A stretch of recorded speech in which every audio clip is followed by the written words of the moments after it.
Hey everyone, in this video I'm going to be showing you how you can set Opera GX as your default web browser. So what your default web browser is basically, let's say I put in the link www.youtube.com. Sorry, hold on. So let's say I put in this link right here.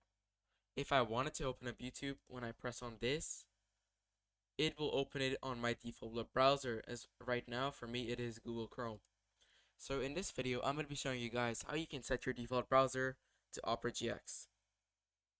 So to begin, let's get out of Discord for now.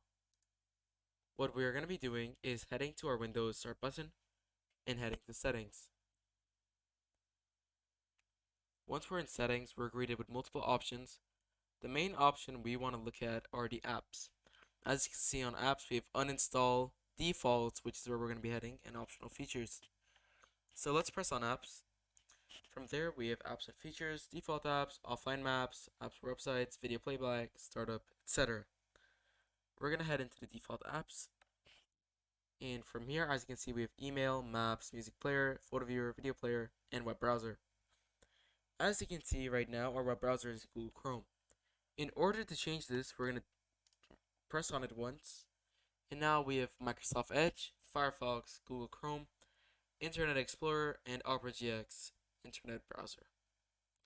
So as you can see, it says recommended for Windows 10 for Microsoft Edge, but I do not recommend it personally. We're going to press on Opera GX Internet Browser. Now, if I were to open up Discord once more, as you can see, we're in Discord. If I do press on this link, it is going to open up in Opera GX. So that's it for this video. Thank you guys so much for watching. If you did enjoy, make sure to like and subscribe, and don't forget to hit that bell icon so you don't miss any of Growmore Tech's tutorials. Other than that, I'll be seeing you guys in the next video. Goodbye.